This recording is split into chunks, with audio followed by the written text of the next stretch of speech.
looking at my character sheet right now. Yeah. I don't remember if I used any spell slots last time, but it looks like everything is unchecked. Is that from the level up? No, you don't get everything back on levels. I just can't remember with the dogs. I don't.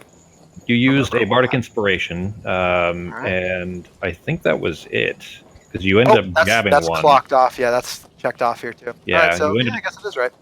You ended up. The fight didn't last very long, and you guys No. had just had a long rest not long before. Well, in fact, right before that, and you ended up stabbing one with your rapier. Does that volume seems really low on my side? Is that good level for you guys? For you, Can you guys yes, even I hear can it? hear you. I can hear you. Well, For the okay, birds. you can hear the ship. Yeah, the ship and the birds. The birds are Alright. kind of hearing him, but Okay, all right. I bumped it up just a little bit. I did move everything over to the secondary PC for the audio controls and stuff, so and the recording, which is funny actually, because when I listen back to the recordings, there's a little bit of a lag between, like half-second lag between the music and when it's and the player audio. Which doesn't make any sense until you hear it. But like if there was, say for example, if you're trying to sing along to a song, then your voice would be a half-second off from the music of the song, or whistle to it in my case, which was odd, and it took me a minute to figure out that that's what was happening. But it won't really matter for most of them. Plus the sound effects are there, and Justin, I added a sound effect for the one that you were asking about.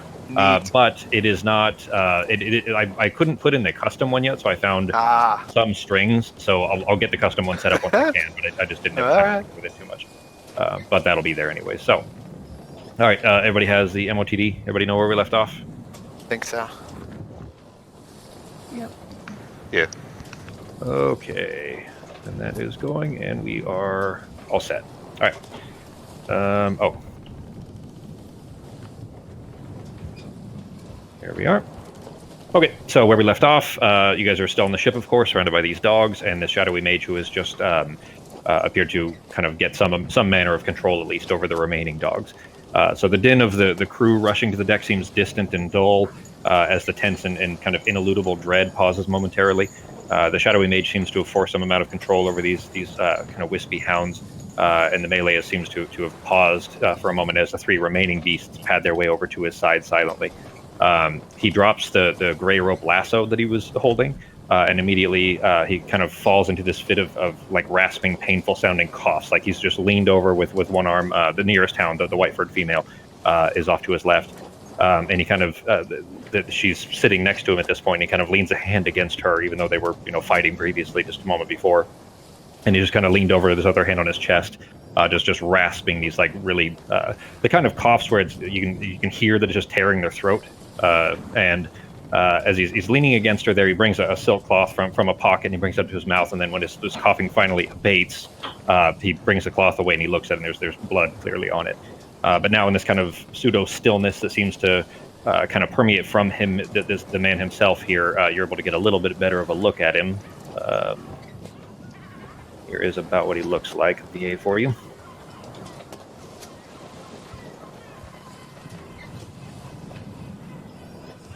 Quite feminine. He is very thin and almost sickly looking. He's wearing very dark robes, of course, but he looks like sickly thin. Only about average height, but he's got kind of a startling presence to him. His skin seems to gleam with a little bit of a dim, kind of a golden hue in the blue moonlight, of course. But there's something about his eyes that's very unsettling. He kind of passes this critical look over the group of you before his gaze kind of rests on Sarah. And then in a raspy, very demanding tone, he says, "You, why does he pursue you, child?" Yes, fill us all in. Because I touched something I shouldn't have. Ha!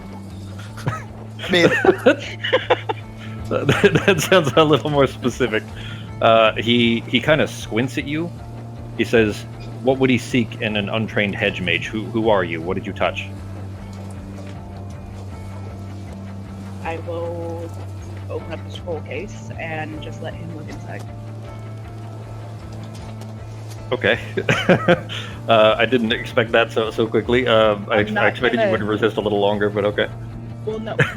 We were fighting the hounds, and he had the hound stopped, so I'm trusting him to a point. I'm not giving him the scroll case. I'm just showing holding it to him? out open so he can look inside. Okay. his unsettling eyes go just wide and in like very clear shock. He says, "Cover that quickly. Do not let him see." Okay. You put the cap back on. Yeah. He says, he kind of sighs and he looks like left and right over the horizon for a second. He says, "Look, it's clear that you don't know what you hold." And he gazes out towards the southern horizon. He says, he kind of sighs. He says, "While I badly wish to take advantage of that and abscond with the apple, it seems that Cotillion has taken advantage of your ignorance already and attempted to force you into his service. So I'm going to offer you fair trade." He looks down. All right, so it's clear that he's looking in a direction that you specifically would recognize. That he's looking at your arm, your hand. That the rest of the party would, I guess, you've kind of told everybody, or they've already seen, anyways, for the most part. I think Pogo noticed, right? Didn't we? Like, while you I were flying? noticed, but I don't think I really thought think into it. Samson knows yet, though. Well, he's not. He doesn't seem to notice or care. Samson, first of all, is 30 feet behind you at this point. He's probably, actually by now he would have approached, but the hounds are in the way. I'm going to go ahead and share the map. The map probably won't be necessary for this, but I'm going to go ahead and, for simplicity's sake, bring that back. I do like the map. I Yeah, enjoy if it's easier I enjoy for you- having a map. Yeah, I mean, if it's easier for you to kind of visualize stuff, that's More fine. fun. Sure. So I shared that back. Everybody should have it now, right? I would be up there, I guess. Okay, you approached him then? Well, so that way he could look inside the scroll case. Okay, that's true. All right. So he's still got one hand kind of leaning on the white furred female that's beside him, but he looks at you, and there's in fact, actually, as soon as you got close to, well, okay, we'll get to that in a second here, but as you approached him, there's a radiant heat coming off of him, like a sickly fever, and he says, "You poor child, you're touched by Sorcanal itself." And his features kind of soften, and he kind of begins to kneel down. He's still got one hand on the hound, but he's like leaning over and like putting his hand out to reach for your missing hand. Do you let him?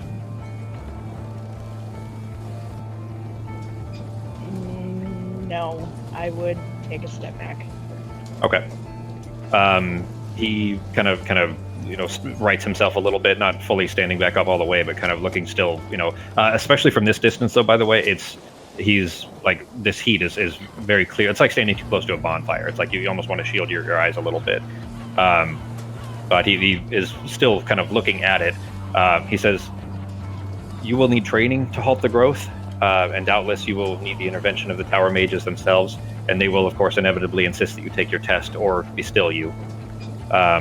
Which you probably would have an idea what he's referring. Well, Sarah, in learning this ahead of time, would already for sure know what he's talking about. I'm going to go ahead and share these to Sarah specifically, and then if you want to share this info later, you can. But that's what he's describing. You would know these things having studied them ahead of time, especially in Noble Birth.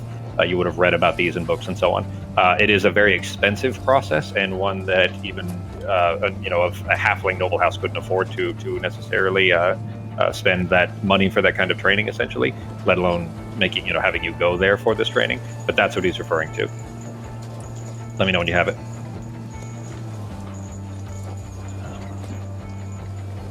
Okay.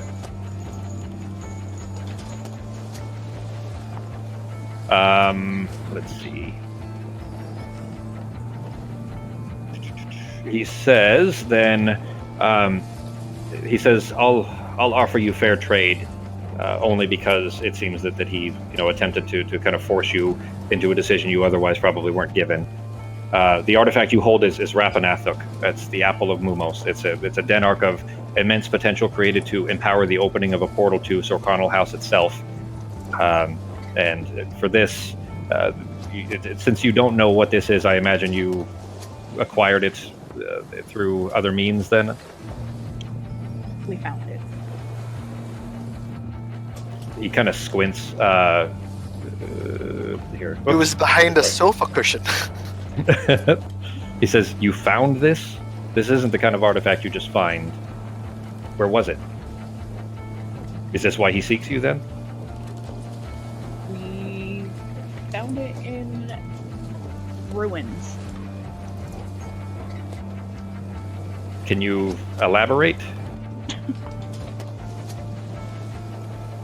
In a pyramid that was built for Misetsu.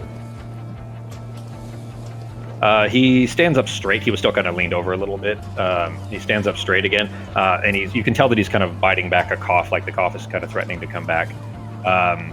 He squints a little bit, kind of brings a hand up to his jaw like he's thinking. He says, "Then it seems that this is why he's after you. Is that fair to say, as far as you know?" It started after I touched it, so yes. So he believes you stole it. Is that right? That would be my assumption. He kind of nods. He's not really looking at you. He's clearly just thinking. He says, "Well, for this, I guess, considering the situation, since he had sent 6 of 8 hounds after you, this is quite troubling. I don't know what he plans for you, but I can't allow it to come to pass." So, and he's kind of quiet, and he's looking down at the deck. He says, "Here." And he holds an open palm out to you, but the second you look down at it, this kind of smoky rope tied into a noose appears in his hand, kind of dangling out of his hand there. And he says, "Take this. As long as you hold on to it, Shan will come to your aid and obey your command. And if he sends more hounds, they will at least be very hesitant to put teeth to their sister." You take it out of his hand? Yeah. Can I? Is there a way to check to see if he's telling the truth? Yeah, absolutely.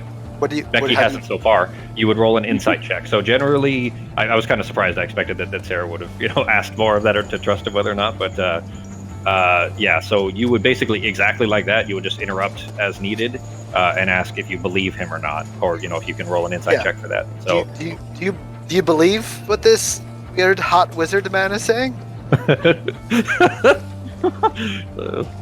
I mean, so far all we know is that he can apparently control giant hell beasts, so not quite sure if we should listen to him. Go ahead and make an insight check on Pogo to see whether Pogo believes or not, and then it's up to you. Up to you, Becky, if you want to check for Sarah. I'm gonna ask him who he is. Pogo, you are pretty sure that he's actually telling the truth. He seems pretty genuine. He's extremely standoffish and probably very arrogant, it seems like. Extremely so. Ben probably recognizes this character a little bit. Without saying anything, do you or without identifying who it is? I'll have to think about it for a minute. Okay. I'd like to say that he seems like he's on the up and up. I feel I've got pretty good intuition about these things. He seems like he's probably telling the truth. So out loud, you say to Sarah, "Do you believe this hot wizard?" And then you say, "He seems like he's on the up and up." That makes sense, right? I squint and look at him very carefully, at his demeanor and his stance and his poise. I say, he seems like he's probably telling the truth. In answer to Sarah's question, he says, he kind of squints and almost grins a little bit at you, and he says, "You humble me in your naivete. Few are those capable of tapping Sorconnell that don't know my name. I am Coranzantilus, Archmage of Sorconnell. I've been hunting Attillion's hounds for some time now, so you must have really displeased him for him to send 6 of his 8 hounds." This is the name he gave you. Which, if you want to make a memory check on Sarah, Arteme, and Norak. Well, actually, probably just Sarah and Arteme, I think. Those are the only 2 that I think. Norak was in the other room at the time. Memory? Yep. Sarah, you recognize Arteme not so much. You were kind of at the door, I think, at the time anyways, Arteme. Ozzy told you about Coranzantilus a long time ago. Specifically when you had asked him right before being kicked out of Al-Qadir, when you had asked him about the spots, about who might know about this, that was the name that he gave you. But anyways, he it mentions that he was hunting hounds and hunting Shadowthrone's hound or Catillion's hounds, and hence the hounds came after you, attacked you, and hence he found you.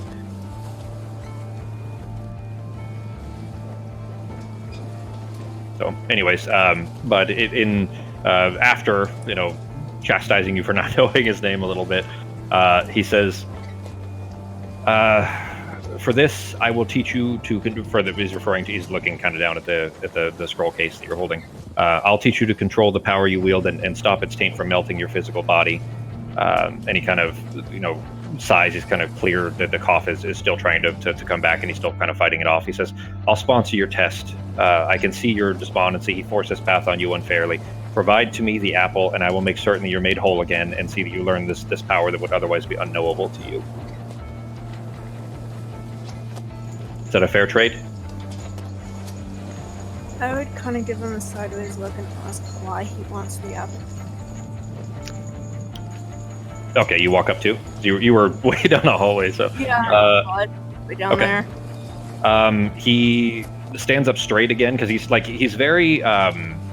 You guys see almost a pitying look on his face when he's specific. I would probably normally make you guys roll insights, but it's visible enough that all of you would recognize this, that it's below the passive level. So that the hound's being. I'm going to ask Samson if he thinks that I could ride one of these dogs. If that's a bad idea. Samson gives you a very dismissive glance and just looks away from you, and he seems like he's just ignoring you, like All you're right. making a joke in a very tense moment.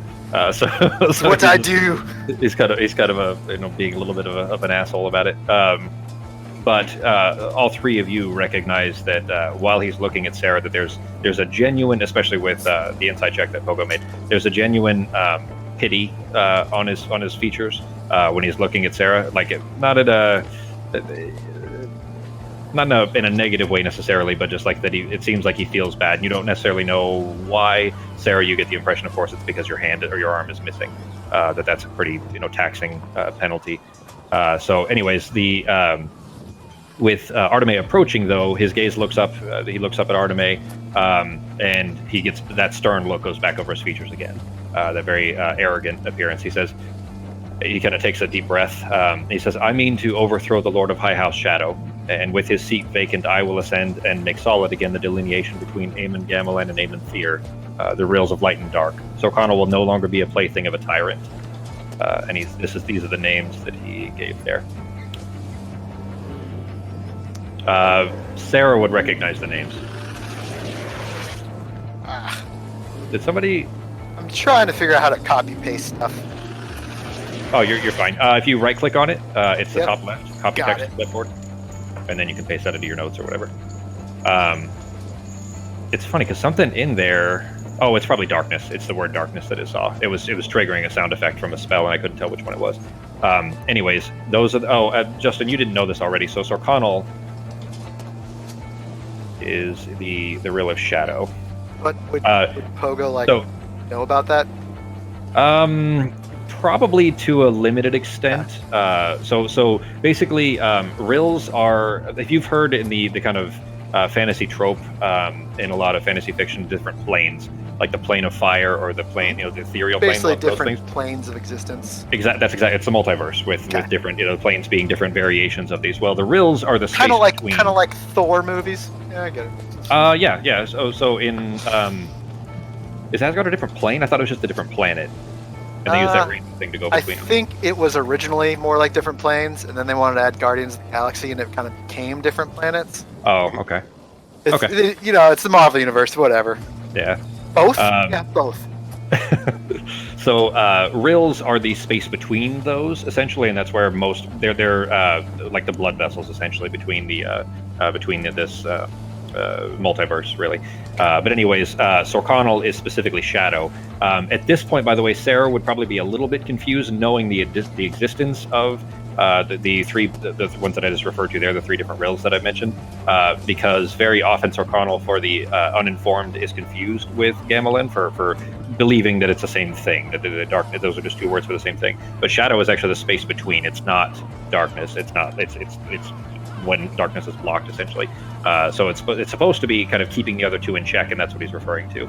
But anyways, after he says that, he says that it'll no longer be the plaything of a tyrant.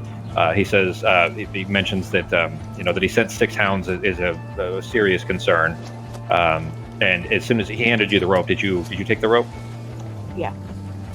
As soon as you hold on to it, you can feel that you can feel it in you grabbed it with your left hand, and then right you didn't grab it with your non-existent hand. Yeah, it would have been. Well, no, it would have to be the right because I'm holding the scroll case. Because you're holding what? The scroll case. Oh, okay. Then You probably for about a month and a half now, or probably 5-6 weeks, you haven't had much of a right hand for some time. So would you put the scroll case away, or would you be reaching for it with your non-existent hand? He keeps looking at it like it's there, like it seems to. He seems to be able to see it. Basically, is the impression you get. With the way he's staring at my hand, I would try to grab it with my right hand. Okay. It does immediately make contact, as if your hand was still there. Almost kind of phantom limb, the phantom limb syndrome or whatever that is. But you do feel, and you don't see it. You just see the rope there. But it kind of absorbs into where your hand would be, and then disappears. But as soon as you've kind of touched that, you do notice that the white hound that is beside him kind of stands at attention and looks at you, like she stands up off of her back feet. She's gargantuan, of course. She's almost 3 times your height, with her head up in the air. But her massive, like, scarred white face. She's got a nasty scar that covers one eye. That's one eye is blinded by it clearly. And this kind of monstrous toothy maw that splits open. There's just way too many teeth inside of it. But this big flat slobbering tongue lops out to one side, and droplets kind of falling off towards the deck that dissipate into these gray wisps, almost like steam next to him. He says, "So do we have a trade? I'll sponsor you. I'll train you. You can be my apprentice, but I could do a lot with the object you hold." Okay. Do you hand it to him? Yep. There is. Go ahead and make an insight check. Probably. Pogo moved too far away. Make them on Sarah and Arteme, please. Yeah, as soon as that dog moved, I got behind Norak. That is the one that bit you. That is the one that bit you and knocked you out, by the way. Yeah, I'm just which is now under Sarah's control too. So.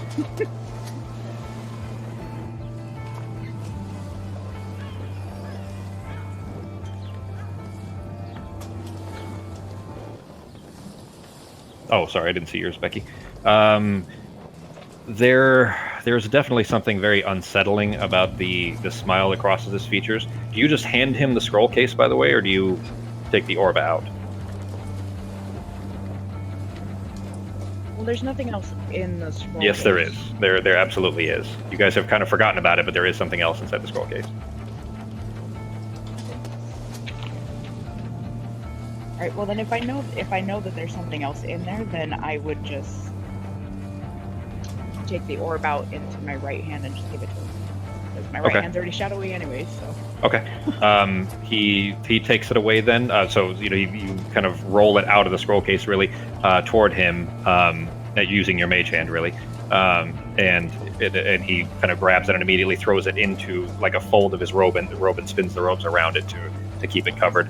But the smile that crosses features, Arteme doesn't quite pick this up because she just rolls permanently awful. But Sarah's roll was a 19 plus 3, so you definitely pick up that there's something you don't quite trust about that reaction. But it's not necessarily a bad thing. At least you're kind of free of that, that weight, and that the heaviness off of your shoulders is immediately kind of beginning to dissipate a little bit. He says, "I'll keep in touch with you. Just listen for me. You'll be able to reply to make sure that you have everything you need to get started. But at least in the meantime, outside of this thing's presence," and he looks down at your elbow, he says, "that should stop. And with some practice, we'll be able to regrow it." And he says, but I must go. Doan has certainly returned to his master's side and informed him of what transpired here. Take good care of her." And he kind of grins at the dog next to him. Thank you. What was her name again? Her name is Shan. Yeah, that. He mentioned her name specifically when he said that the other dogs would, if he sends the hounds back after you again, that the other hound, that they would potentially be reticent to bite her. So if you use her to protect yourself, essentially, that they probably won't, or at least will be careful about not attacking her. You go ahead and give me probably nature checks, all 4 of you.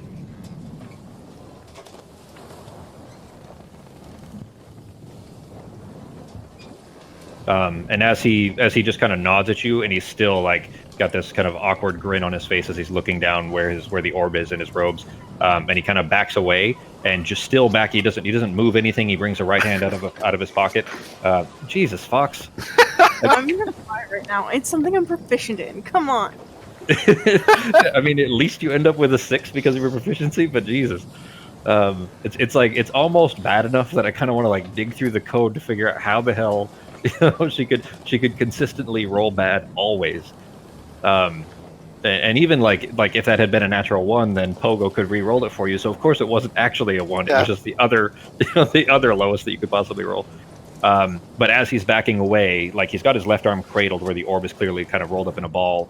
It's only like 4 inches in diameter. It's not very big.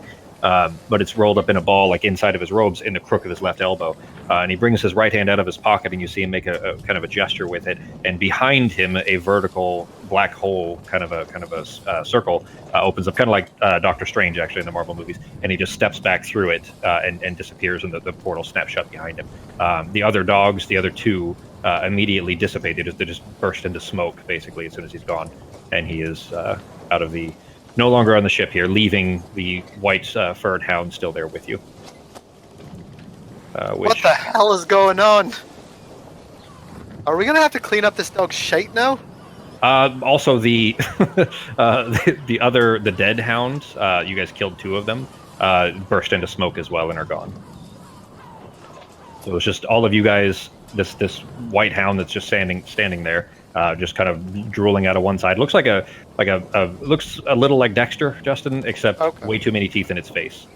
Like a big ass, almost like a black lab, more houndish, but very scarred and white furred. Wait, so he's not even going to leave her a book to study or anything?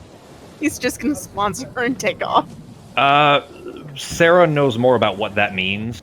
That there's more to it than that. That he couldn't stay there, but he will return. Essentially, basically, he needs to go put the orb away. Okay. Having that around is dangerous. But specifically, when it comes to what that means about sponsoring her, that's a really big deal. And Sarah knows, why that's important, I guess. But here you are. You guys are on the ship. The crew is kind of all gathered around, but they were at the periphery, kind of keeping their distance at the base of the stairs that come up from the deck. Orvin is on the quarterdeck behind you, and he kind of walks over to the ledge, leaving the wheel for a moment. He walks over to the edge, or to the kind of railing, and he's like shouting down over the waves at you guys. He says, "You bastards! You saved me from the slavers, and then thrice now it's been near taken from me with you lot around." He says, I'll forever be grateful, but Stone, I will be happy to set you ashore and sail away without you. And Pogo's like, yeah, that sounds about right.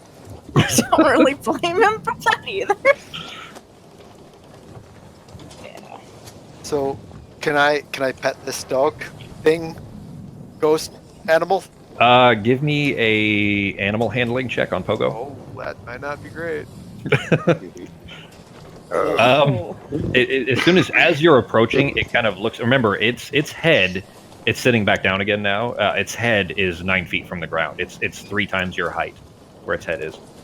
And so, I mean, if you're reaching out to try to pet it, you'll be touching like just above its ankle. That's about as high as you'd be. Well, probably knee. You could probably reach to its front knee. I mean, I still tried to pet an elephant. Okay, that's fair. It's probably about elephant size, actually. But as you're kind of coming towards it, its toothy maw, like I think I shared you guys the VA from. Let me see if I can share it again. Yeah, I still have it. Cool. Look at the face on this thing. This is about how many teeth this thing has. Like its jaw looks like it's filled with teeth that aren't even breaking the skin in some cases. But he's smiling. Not at you though. As you approach, it spins its head towards you, and you just have this kind of shiver roll through you of how many, or what that many teeth would do to Pogo's skin. So I'll take that as a no. Yeah, it does not appear to be very happy with your presence. I'm gonna try to reach out my right hand and pet her. Okay. Go ahead and get. Well, actually, for you, it would be certainly below the passive as well. Arteme, it doesn't seem to be too concerned with your presence. She seems to be kind of ignoring you and paying attention to Sarah as Sarah's reaching up to kind of reach up toward it. With you're kind of sticking out your stump of your right elbow towards it. She leans her head down all the way until she's almost laying down flat, until her snout is like right in front of your hand, and you can feel the fur, like you feel full kinetic response, the exactly what your hand would feel scratching like the nose of this very scarred up, very battle worn hound. But she seems happy with your patting.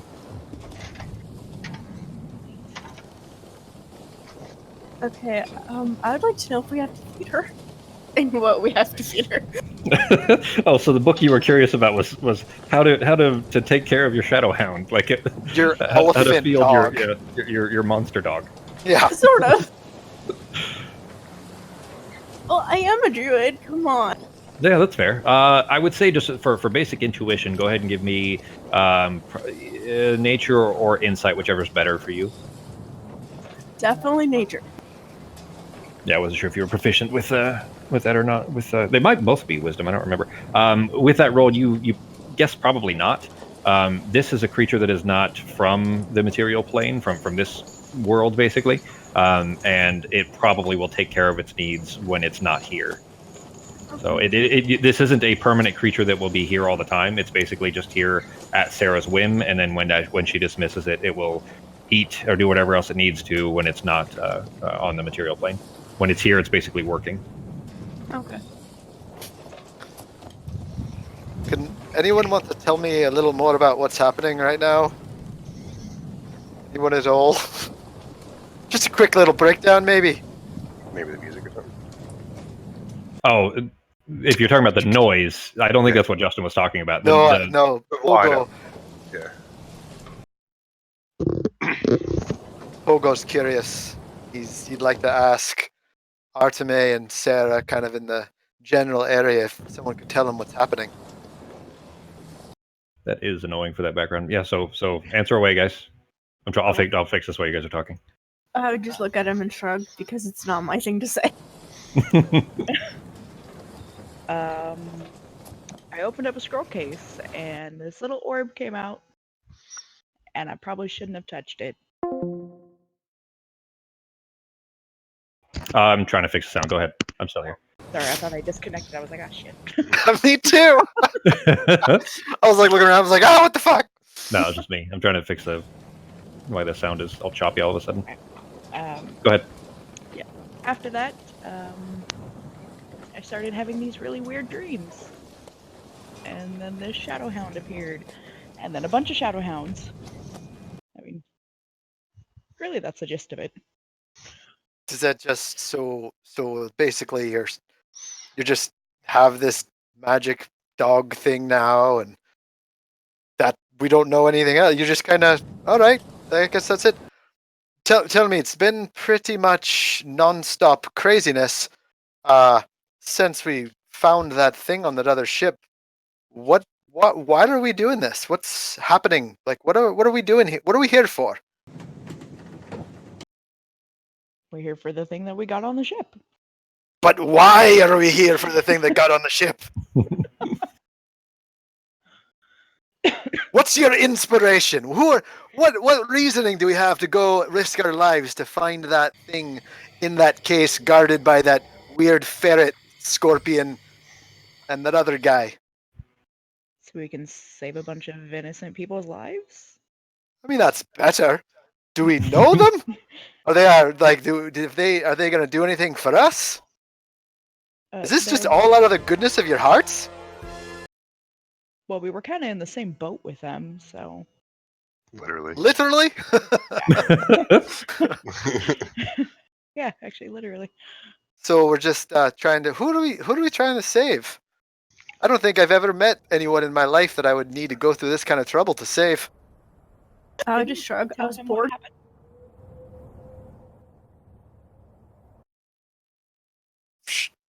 I don't think Pogo heard what was just said. Yeah. Neither did I. Oh, I just said I would shrug. I was bored. Ah, boredom. Okay. So, well, I guess if that's what we're doing, that's what you're doing. I'd probably go to Samson and ask him, kind of like, do you know what's happening right now? Is this all making sense to you with this weird dog ghost? He kind of looks at Sarah and then looks back over at you. He gives not a disdain, but certainly something of a concern. He says, "I can't say that I know much about all of this, with the Hound and that Corin Xantalus person, but as far as the reason that we're here, yeah, with the object that was holding you under its sway, we need to get it back. Don't remind me. We need to get it back to the Crowblinders to try to save as many people as possible. Basically, there are helpless refugees there, and this is vital to keeping them alive. Are they as just for this, refugees from this annoying war that's going on? so yeah, I mean, okay. So he says the Vabian Khan has begun an eviction process of all non-Vabians out of his country, where he had the thousands by the marching along the border there to reach the mist, to reach the Empire. So he's but just along the kicking way, them out? well, it should have been that simple, except that along the way, of course, many died. Many others were raised back as mortis, which Pogo would know the word. He says mortis here. And that is so the in the Vabian Domain, they necromancy isn't frowned upon really, and zombies and undead are used as like slaves basically. Like basically, once somebody's dead, they don't really hold any uh, reverence for a dead body. So they often raise the dead, regardless of whether they won't do it to their own family, but they'll sell bodies to others that are raised back and then used for kind of construction or work that otherwise people don't want to do, especially in the middle of the desert where heat stroke and things like that are a concern. So, anyways, he says mortis, but the term "raising a family" is a whole new meaning for a necromancer. That's gross. Anyways, but he says that term, which Pogo does know. Okay. And anyways, so many of the refugees, which to non-Vabians, that's a pretty kind of disgusting idea. And so a lot of their friends and family, they watched them being raised up as zombies and then used as kind of labor and so on along this eviction. That whole group of the refugees that were kicked out of the nearest border city was Al Qadir, and that's where the players were part of this. They were kicked out with that eviction, and that's what became called the Chain of Dogs. That group of refugees was under the control of the Vabian Legion, though, with the soldiers and all of their zombies and so on alongside both sides, forcing them towards the border. But it became clear along the way, and this is something the players learned over time, that it seemed like the Khan, the leader of Vabi, was not really intending to let them leave because of some other political things that were occurring, that it seemed like they were probably going to be used as food, at least the ones that remained alive, for a group called the Al-Bashar. And the Al-Bashar are what's called a peasant army. And this was and they eat people? Yeah, they're cannibals.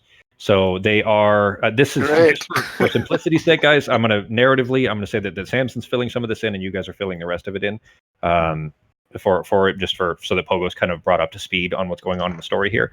But basically, where'd my notes on the Al-Bashar go? But basically, it's this is a war practice that hasn't been used in some time.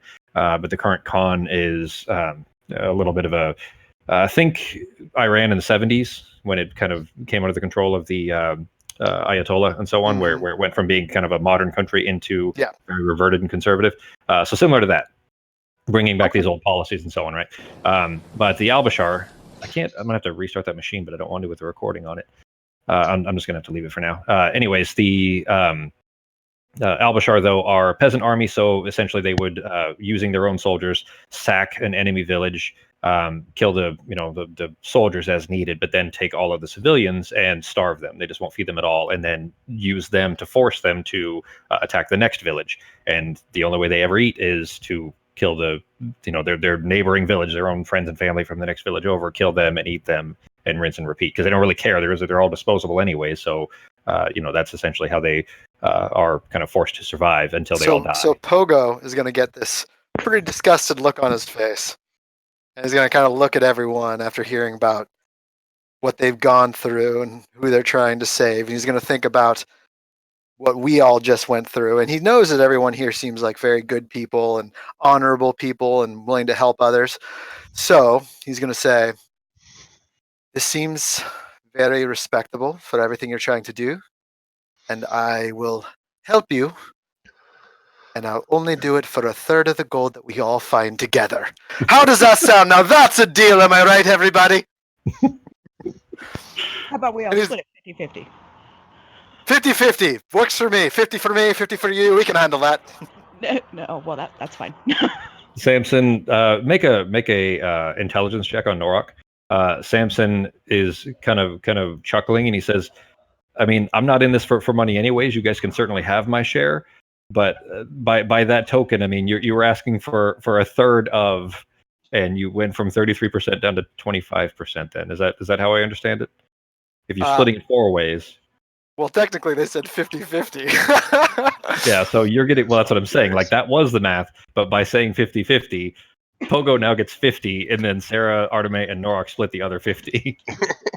Oh no. We're gonna split it all evenly. Evenly. All right, tell you what. That's fine. I can go with that. I'll help you out until I get too scared or too beat up. But right now, I don't have much else going on, so I figured I might as well join y'all for this journey to help save these people. Plus, there might be some pretty people amidst all the starving survivors of this group. Samson says, "Well, then, in payment for your efforts, you guys can keep my share of that. I don't know how much treasure we'll plan on finding before the way out, anyways. Did you guys even pick up much on the way? I mean, Pogo found a necklace, but I think that's it. I don't know if you guys have found much. I And the was back looking, but we were kind of getting attacked so much that we didn't really get a chance to actually look through the ship as I would have liked. Oh yeah, there was definitely like things on the Emperor of the Waves, the other ship that sunk, or that the Kraken took down. There was stuff on there that you guys didn't get. But I mean, you didn't have a lot of time, so it would have been easy to Ooh, do. wait, Also- it's just sunk, right? Is the Kraken still around? No, it's well, I mean, it's you guys have sailed away, 8 hours since then. Yeah, Damn I it. found a bag of gems, but I haven't told anyone I found a bag of gems yet. That was Samson's bag, by the way. You knew that, right? Yep. Oh, yeah. Because I was going to swim back as a shark and then go to look through it. And do what? To look through the ship. Oh, to look through it. Okay, I thought you said to kill it, like you're gonna try to kill the Kraken as a reef shark. No, to look through like the ship. Yeah. No, it's long gone. You guys have sailed away for 8+ hours by now. Just a heads up, too. I do not I see see that what in you my said. backpack, so I don't know how that works. See. Oh, the necklace thing. I meant to drop it in the party inventory, and I don't think I did. Let me add it to your inventory for you real quick.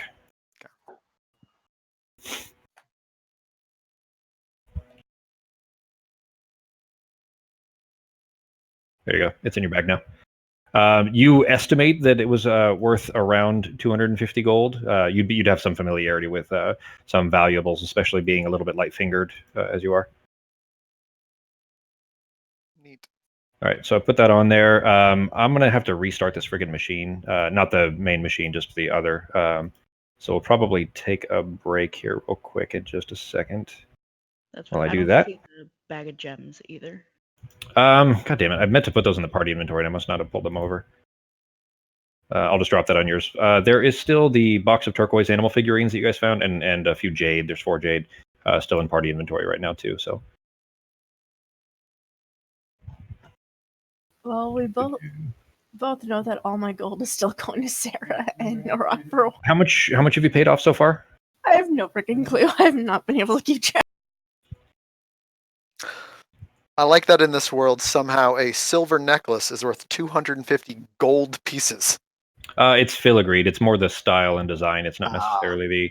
It's not that it's a just a silver chain or anything. It's if you melted it down, it wouldn't be worth very much. It's the style.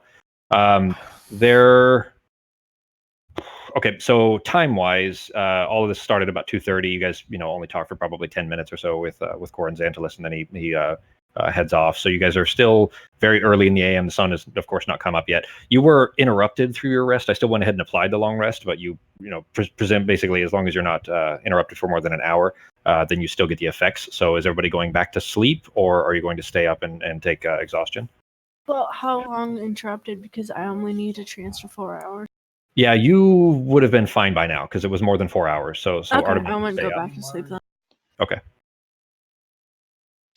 I think Pogo kind of has to. He's pretty beat up. Well, Pogo actually went to sleep before everybody else, so you probably have had Yeah. your full 8 hours by now. So Pogo could be up if he chose to, but he could go back to sleep. Wouldn't matter. Up to you. I'm just gonna go back to sleep so I can get some my life back. Okay. You did get chewed on pretty bad, so that'll allow you to heal up some more. Sarah and Pogo, or Sarah and Nora going back to sleep as well. I am, yeah. Yeah, I'm gonna have to unless I want 2 levels of exhaustion. So And Yeah. At I this already point, cleared the previous one, but yeah, you would still have 1 at least. What's that, Pogo? at this point, based off everything that's happened, by the way, I'm gonna wear my armor while I'm sleeping because it's getting Okay. obnoxious. Is it light or medium? It's light. Leather then, probably. Yeah, I think it's just leather armor. Does that have a negative impact? I think you can sleep in light armor and not be impacted. Let me check just in case. Definitely sleeping in heavy, and I think in medium, Yeah, you leather can't armor. sleep very well. Yeah. Let's see here. Yeah, light armor. Sleeping in leather armor. Do.